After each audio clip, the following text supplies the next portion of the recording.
Hello, नमस्कार मेरे विद्यार्थियों। स्वागत है आपका एक बार फिर से इस अरावली पाठशाला में।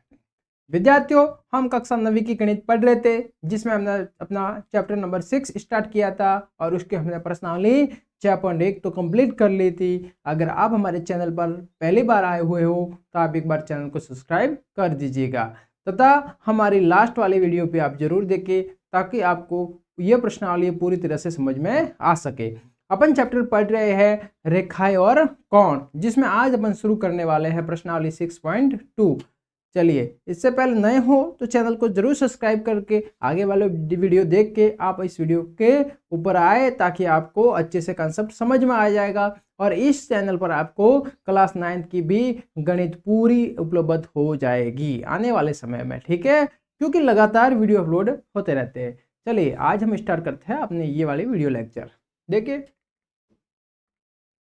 पहला क्वेश्चन है इसमें अपना कि आकृति में यदि A B C D, A B समांतर, ये वाला जो चिन्ह है अपने पास, ये किसका चिन्ह है? समांतर। किसका चिन्ह है? समांतर। कि ए बी है जो समांतर है सी डी के और सी डी है वो समांतर है ई एफ के। एक्स वाई और जेड का अनुपात दे रखा 3:7, तो एक्स का मान ज्ञात करना है अपन को। जैसे ए बी और बी सी, ये बी सी डी ये समांतर है और सी डी ई एफ के समांतर है, तीनों रेखाएं समांतर है। तो चलिए यहाँ पर अपन स्टार्ट करते हैं। यहाँ अपन लिखेंगे दिया हुआ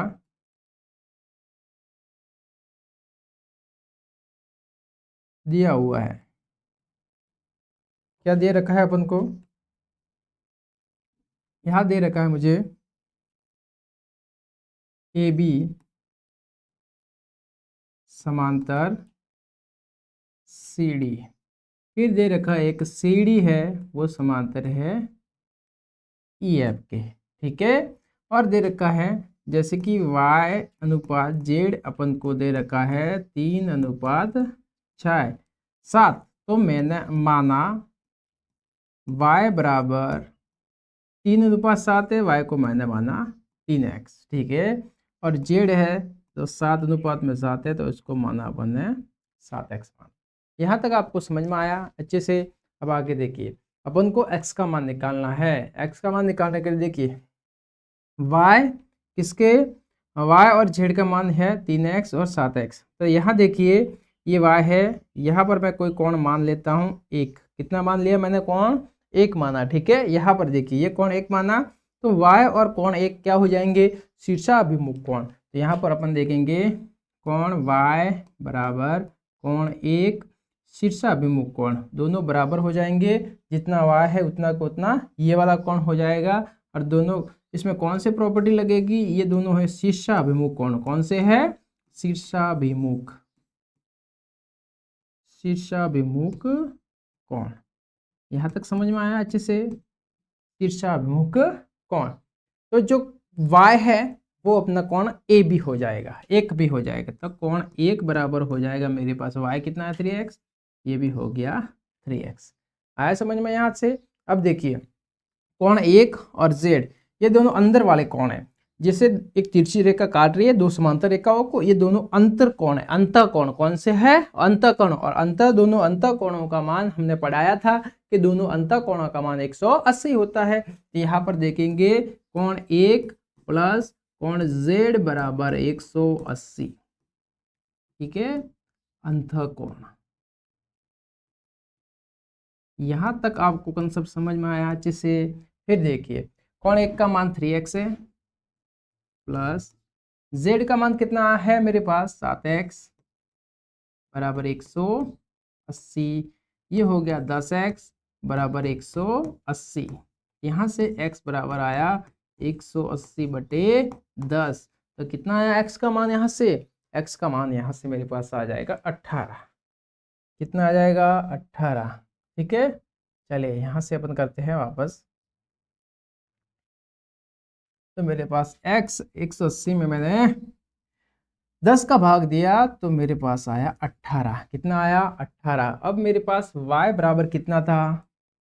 y बराबर 3x था, तो y का मान हो जाएगा 3 × 18, तो हो गया 18 कब 18 18 2 36 56। कितना हो गया?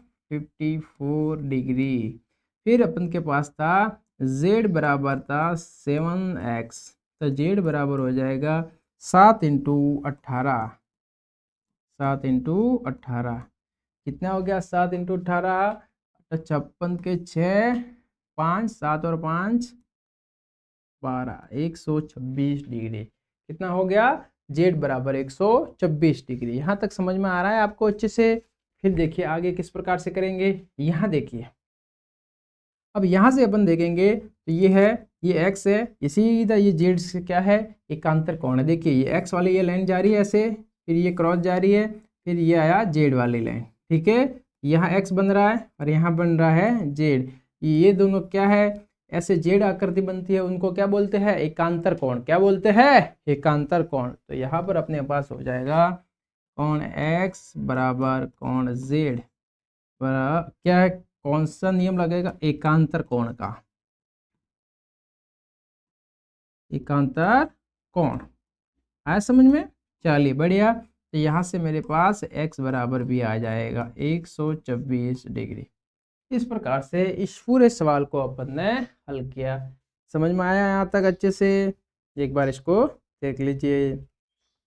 उम्मीद करते हैं यहाँ तक आपको बढ़िया से समझ में आ रहा होगा, किसी भी प्रकार का कोई डाउट नहीं होगा, ठीक है। चलिए समझ में आया। चलिए अब अपन देखते हैं इसका अगला वाला क्वेश्चन। इस सवाल को आप एक बार देख लीजिए। देखिए अगला वाला क्वेश्चन क्या है, अगला वाला क्वेश्चन है मेरे पास, आकृति में यदि AB और CD समांतर है। देखिए AB और CD क्या है, समांतर है। कैसी है रेखा, समांतर। और EF ये निशान ऐसे है, ये ऐसे, ये लंब का निशान होता है, ये अक्सर समांतर का निशान होता है, ठीक है। तो देखिए अगर मेरे पास AB और CD ये दोनों आपस में समांतर रेखा है जो एक दूसरे को कभी काटेगी नहीं, और EF ये वाले रेखा है, ये CD पर, ये CD है, उसके ऊपर सीधी लंब है, EF रेखा लंब है, मतलब 90 डिग्री के ऊपर ये सीधी रेखा गिर रही है। आया समझ में यहाँ तक। चलिए अब इसको अपन को बताना है, कौन क्या बताना है, इसमें हल क्या करना है। अब इसको मान ज्ञात करना है। इसमें G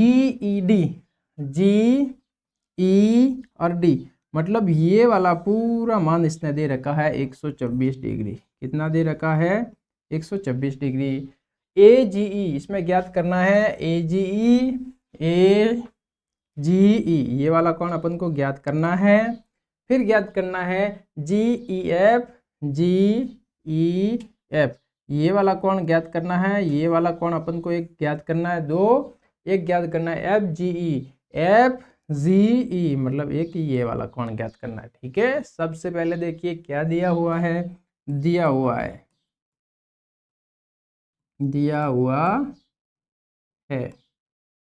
क्या दिया हुआ है, देखिए AB रेखा दे रखी है जो समांतर है CD रेखा के। आया समझ में, ये दिया हुआ है। फिर अपन को दे रखा है कि भाई EF है वो लंब रेखा है CD पर, ठीक है। और दे रखा है कोण GED बराबर 126 डिग्री। यहाँ तक समझ में आया। जो दिया हुआ है वो अपन ने यहाँ पर अपन ने लिख लिया। अब आगे देखिए, आगे कैसे करते हैं। यहाँ देखिए सीधी सी बात है, GED ये वाला मुझे 126 दे रखा है, तो देखिए AGE ये वाला क्या होगा, ये सीधा एकांतर बन रहा है। देखिए एक ऐसे है, फिर ऐसे रेखा आ रही है, फिर ऐसे, ये 126 तो ये भी 126 हो जाएगा। कैसे कोण बन रहे, एकांतर कोण। तो ये वाला मेरा कोण हो जाएगा 126 डिग्री। हाँ समझ में, ये कौन सा कोण हो गया, एकांतर कोण। तो यहाँ पर मैं लिखूंगा, यहाँ लिखेंगे अपन कोण GED बराबर कोण AGE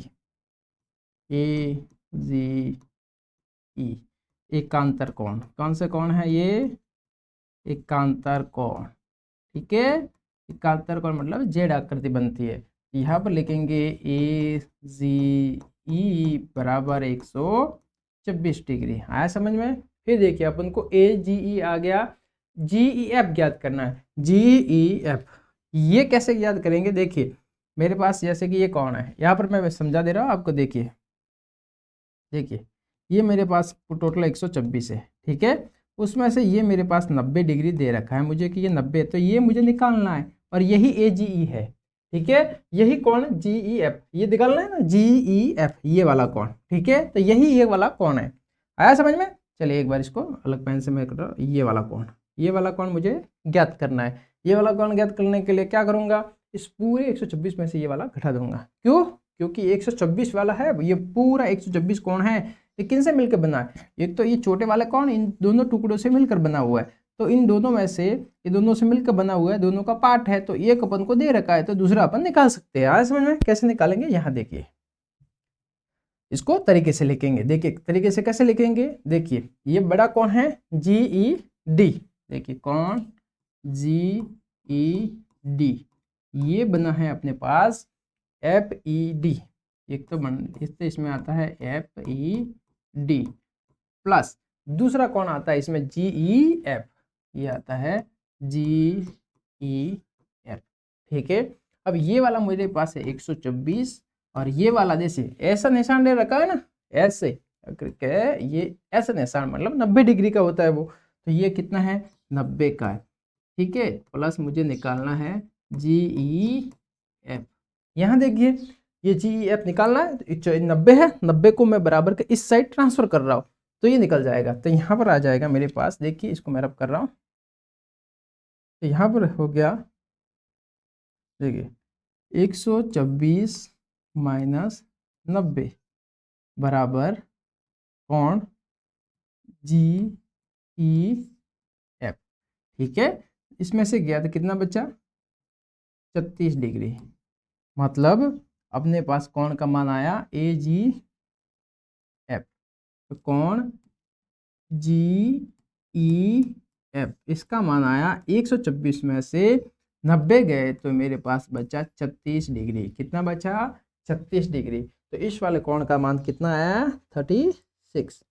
यहाँ तक समझ में आया आपको? अब अच्छे से देखिए आगे क्या होता है। ठीक है, अब मुझे दो कोण मेरे पास आ गए। कौन कौन से दो कोण आए वो आपको मैं बता रहा हूँ। चलिए, एक कोण तो मेरे पास ये वाला आ गया, जो अपन को ये ज्ञात करना था, आ गया। दूसरा कोण ये आ गया, ये अपन को सवाल में पूछा है ज्ञात करने। अब मेरे पास कौन सा कोण रहा, तीसरा नंबर का कोण है AGE, सॉरी FGE। FGE का है, FGE ये वाला कोण है। ठीक है, तो यहाँ पर आपको एक कंसेप्ट लगाना है। देखिए कौन सा कंसेप्ट लगाएंगे, यहाँ पर देखिए आपको बता रहा हूँ, ध्यान से देखिएगा। अगर ये सीधी लाइन जा रही है, ठीक है, मतलब 180 का बना रही है, इसको मैंने दो पार्ट में तोड़ दिया। अब इसको मैं 126 मान रहा हूँ, तो दूसरा वाला आप निकाल सकते हो, क्योंकि ये सीधी लाइन है। तो यहाँ पर ये टोटल 180 का बनेगा, 180 में से 126 घटा दो, तो ये वाला कोण, दूसरा कोण मेरे पास आ जाएगा। आया समझ में? इस प्रकार से इसको ज्ञात करेंगे। तो कैसे करेंगे, यहाँ पर देखिए AGF, यहाँ लिखूंगा मैं AGF, ई नहीं लिखना, यहाँ F लिख देना। ठीक है, AGF एक सीधी रेखा है, सीधी रेखा, AGF एक सीधी रेखा है। यहाँ से अपन ये से कर लेते हैं। ठीक है, चलिए अब देखिए, एक तो कौन हुआ AGE, इससे मिलकर दो कौन बनते हैं, AGE प्लस कौन, एक बनेगा अपने पास FGE,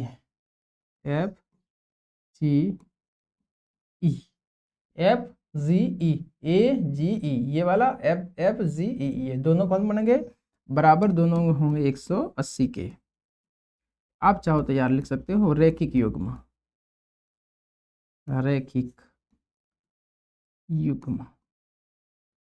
ठीक है, अब देखिए, अब ये मेरे पास दे रखा है 126 प्लस कौन FGE बराबर 180, तो मेरे पास कौन FGE आ जाएगा 180 में से 126 को माइनस किया, कौन FGE ये आ गया 180 में से, कितना गया 180 में से माइनस करना है 126, 10 में से 6 गए 4, 7 में से 2 गए, कितना बचेगा 5, फिर 0 यानी 54 डिग्री। कितना बचा 54 डिग्री मान आया। कितना मान आया 54 डिग्री आया समझ में। इस प्रकार से अपने ये तीनों मान निकल गए। ये वाला मेरे पास तीसरा मान है। ठीक है, कौन से मान ज्ञात करने थे, AGE, GEF और FGE। तो ये तीनों FGE तीनों मान 1, 2 और तीनों मान अपन के पास आ गए। एक बार इसको अच्छे से देख लीजिए और इसको उतार दीजिए। ठीक है, चलिए अब अपन अगला सवाल देखते हैं। अगला सवाल क्या कहता है। यहाँ तक समझ में आया होगा आपको अच्छे से, किसी भी प्रकार का कोई डाउट नहीं होगा। ठीक है, अब अगला सवाल देखते हैं, तीसरा सवाल, थर्ड क्वेश्चन।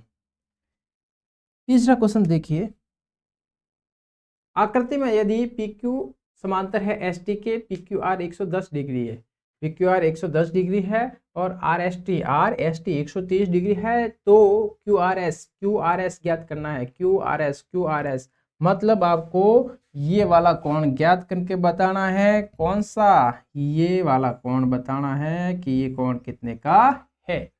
ठीक है, संकेत दे रखा है अपन को बिंदु R से ST के समांतर एक रेखा खींचिए। ठीक है, यहां से एक रेखा खींच के समांतर रेखा खींचनी है, इसके समांतर एक रेखा खींचनी है। तो देखिए हम यहाँ पर एक रेखा खींच दे रहे हैं, हम यहाँ से सीधी एक रेखा खींचेंगे, ये वाले। ठीक है, अब इसका नाम दे रहे हैं अपन ये वाले। ठीक है, अब यहाँ पर मैं इसका नाम रख रहा हूँ M रख देता हूँ। ठीक है, इस बिंदु का नाम रख देता हूँ, इसका नाम अपन ने रख दिया M। क्या रख दिया M। अब यहाँ देखिए, अब इसको किस प्रकार से हल करेंगे। सबसे पहले अपन लिखेंगे दिया हुआ क्या है। सबसे पहले क्या दिया हुआ है, दिया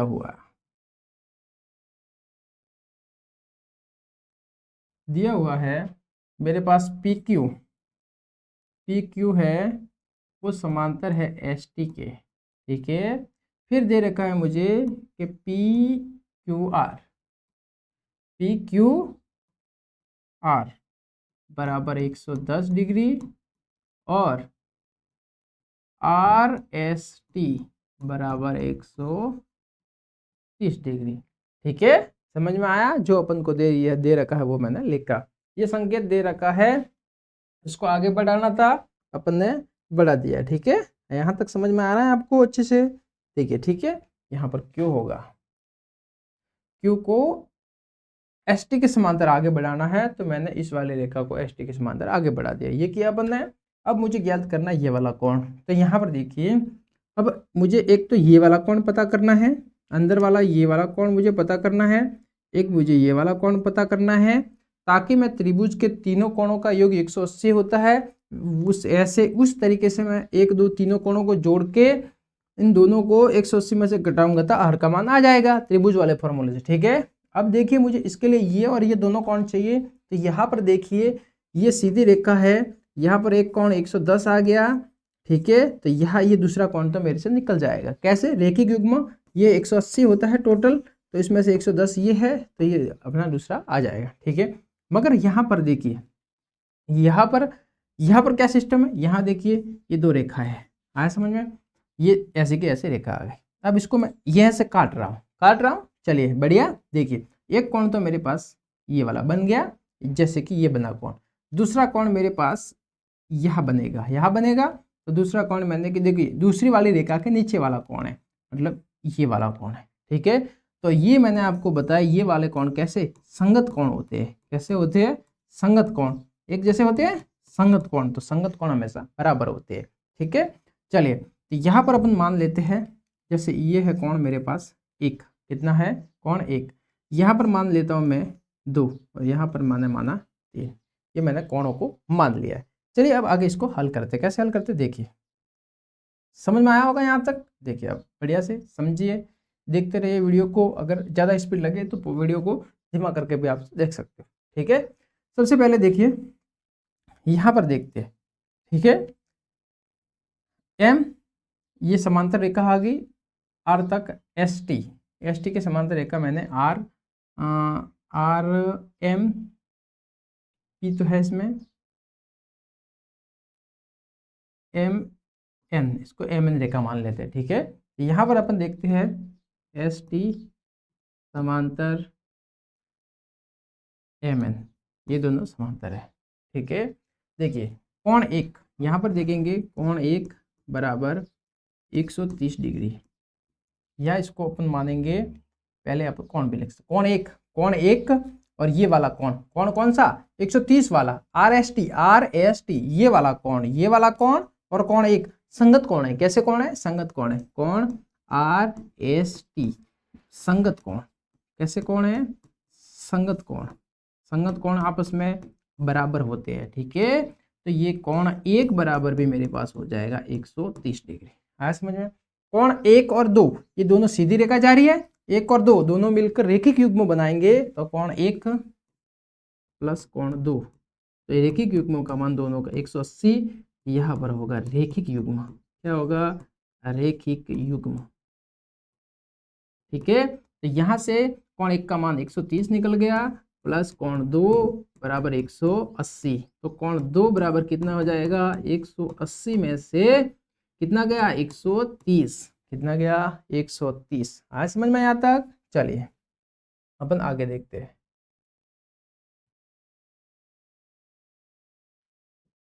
ठीक है, अब कोण दो बराबर मेरे पास, कोण दो बराबर आ जाएगा 180 में से 30 गए 50, ना आया 50 डिग्री। अब देखिए यहाँ पर 110 मतलब पी क्यू आर कोण और कोण तीन दोनों रेखिक युग्म बनाएंगे, तो मतलब कोण पी क्यू आर प्लस कोण तीन बराबर 180, यहाँ पर लिख देना आप रेखिक युग्म।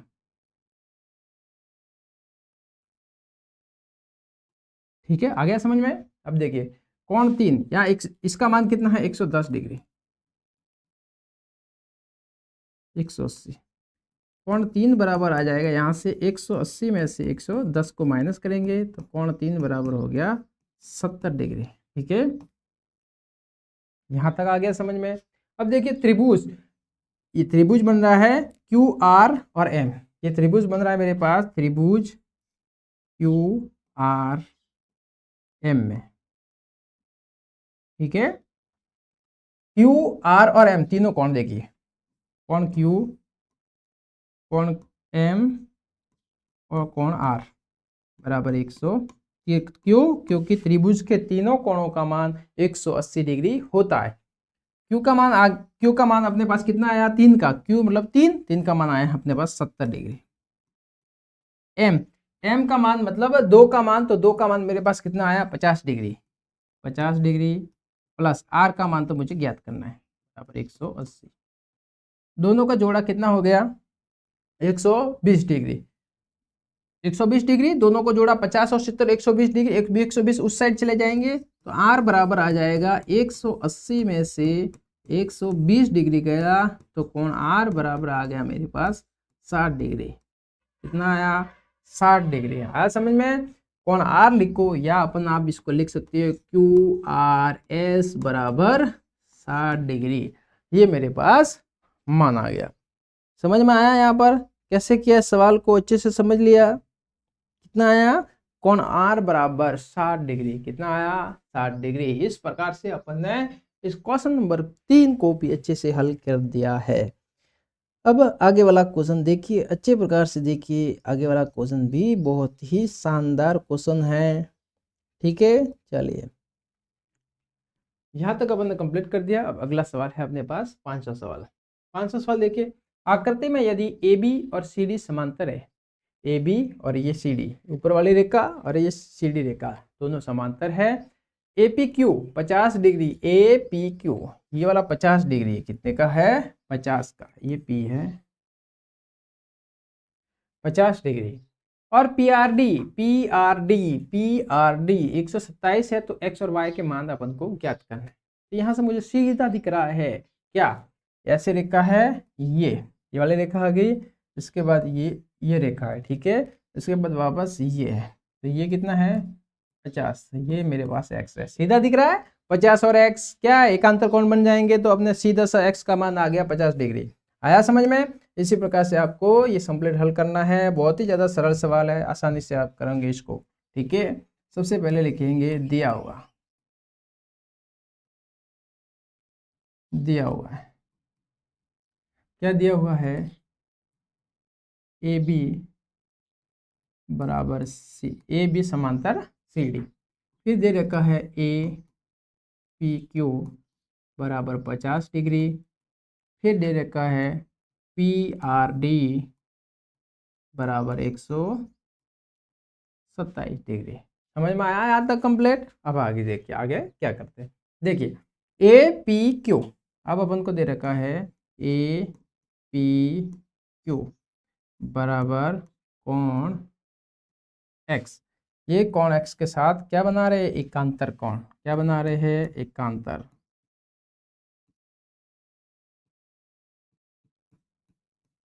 एकांतर कोण। ठीक है, तो ये ए पी क्यू कितना है, 50, कितना है 50, तो कोण एक्स बराबर भी आ जाएगा 50 डिग्री। ये अपन के पास एक मान आ गया। अपन को एक्स का मान ज्ञात करना था, अपन ने एक्स का मान ज्ञात कर दिया। हाँ समझ में?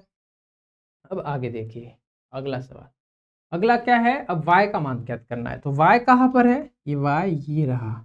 तो यहाँ से नजर आ रहा है मुझे कि ये पूरा अगर मैं ले लूँ, यहाँ से ये इतना अपन कर ले, ये पूरा इस पूरे के एकांतर कोण में है। मतलब कि ये ऐसे लाइन जा रही है, फिर ऐसे, ये ऐसे, ये पूरा इसमें दो भाग बन गए और ये 127 अकेला है। इसमें दो भाग, एक तो है y, एक तो है y और एक है 50। मतलब ये पूरे दोनों मिला के 127 के एकांतर कोण के बराबर है। ठीक है, तो यहाँ पर हम लेंगे ए पी आर कोण ए पी आर बराबर कोण पी आर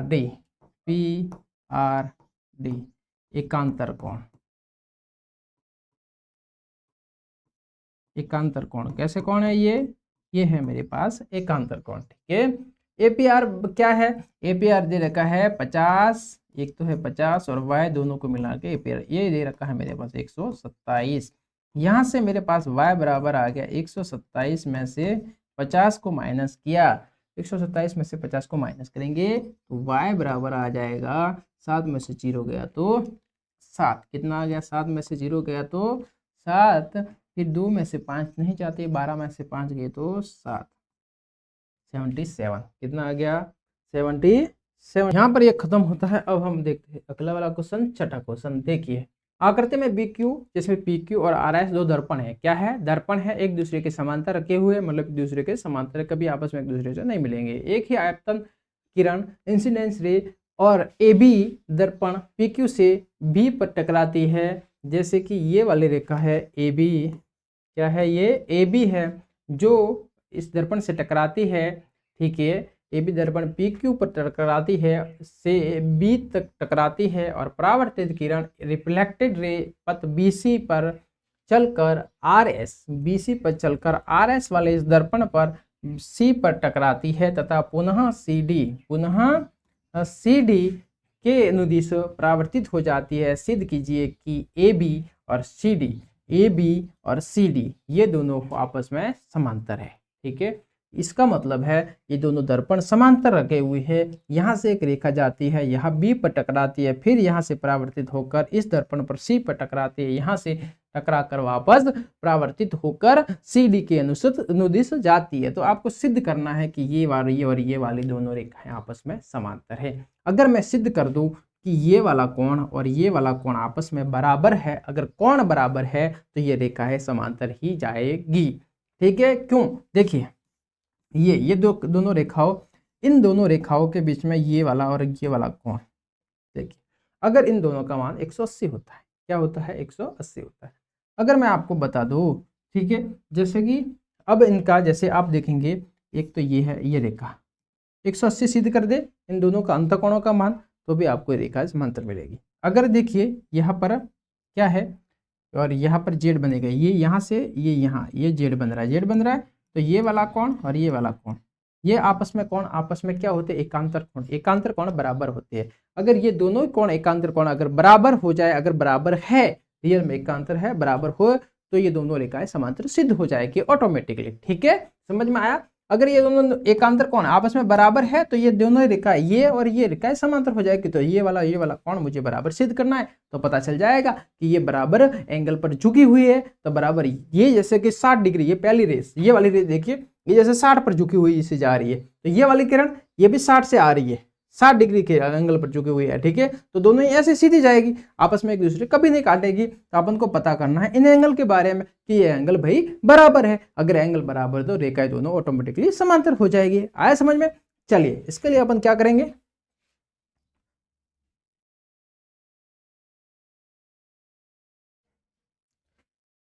इसके लिए अपन करेंगे, जैसे देखिए यहां पर, यहां से मैंने एक रेखा खींची, ठीक है, ये वाले, एक और यहां से भी खींचेंगे।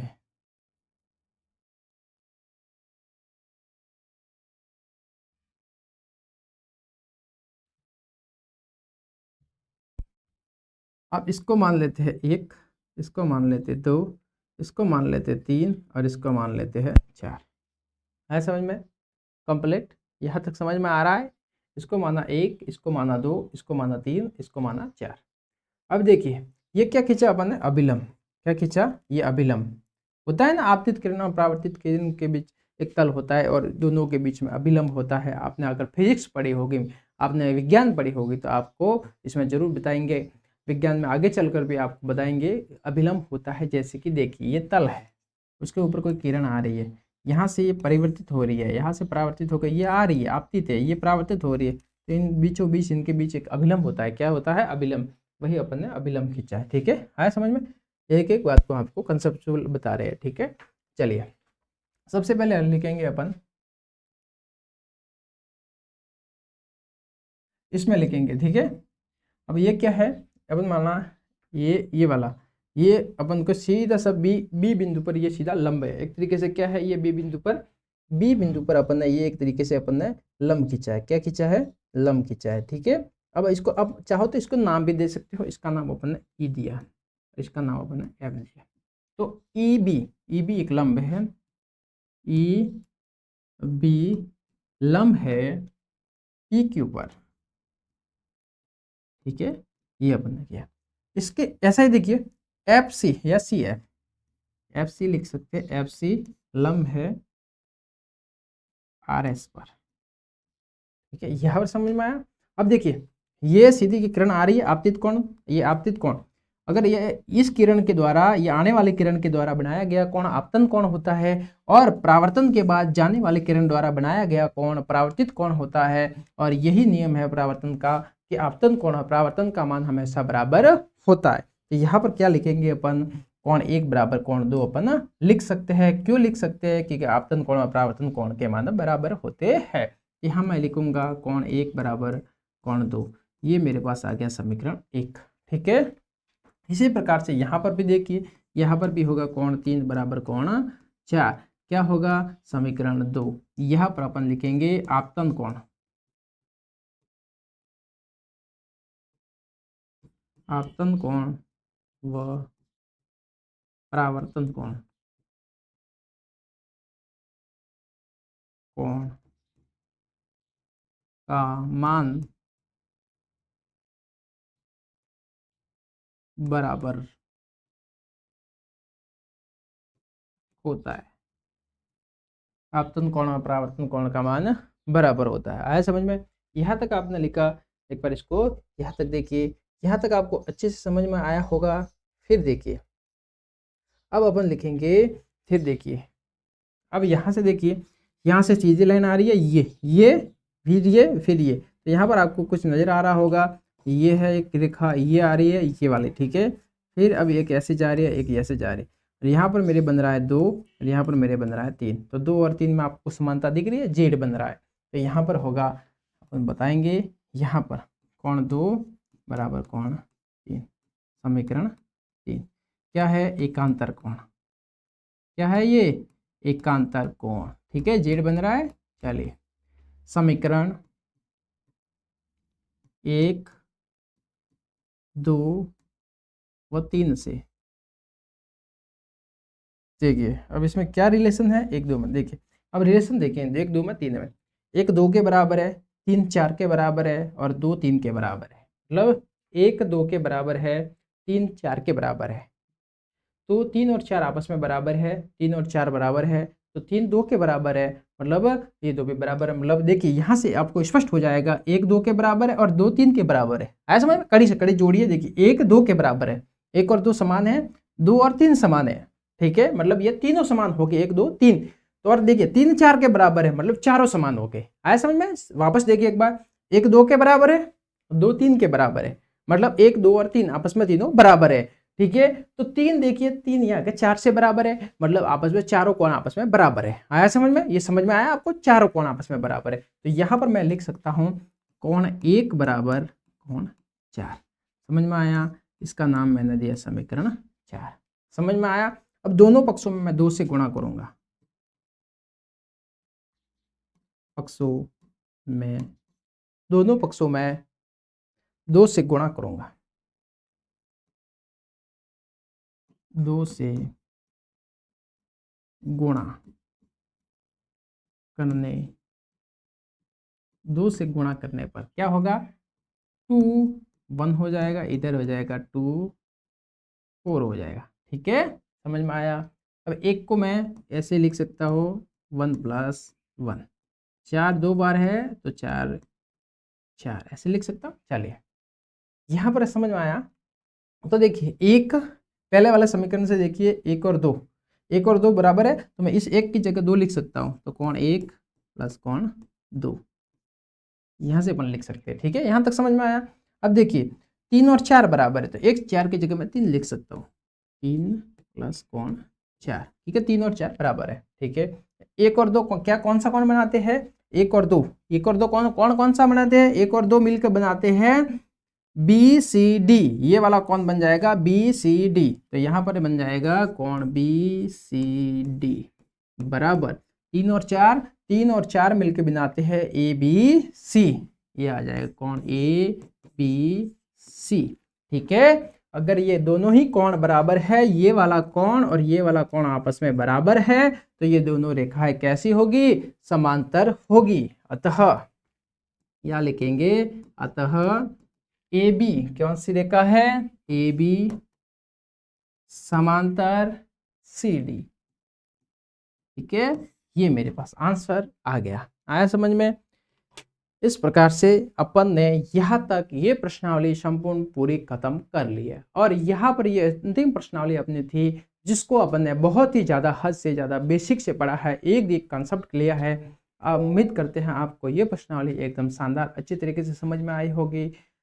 इस चैनल पर आपको हर एक चैप्टर अवेलेबल हो जाएगा आने वाले समय में, इसलिए आप इस चैनल से बिना कुछ समझे सोचे समझे जुड़ जाइए। एक बार जुड़ने से आपको लाइफ में फ़ायदा ही होगा, ठीक है। अगर ये वीडियो आपको अच्छी लगी हो तो चैनल को ज़्यादा से ज़्यादा शेयर कीजिए तथा अपने मित्रगणों के साथ भी इसके शेयर कीजिए, उनको सब्सक्राइब कीजिए, ठीक है। धन्यवाद। मिलते हैं बहुत ही जल्द अगले वाले चैप्टर 7वें चैप्टर के साथ, ठीक है। धन्यवाद।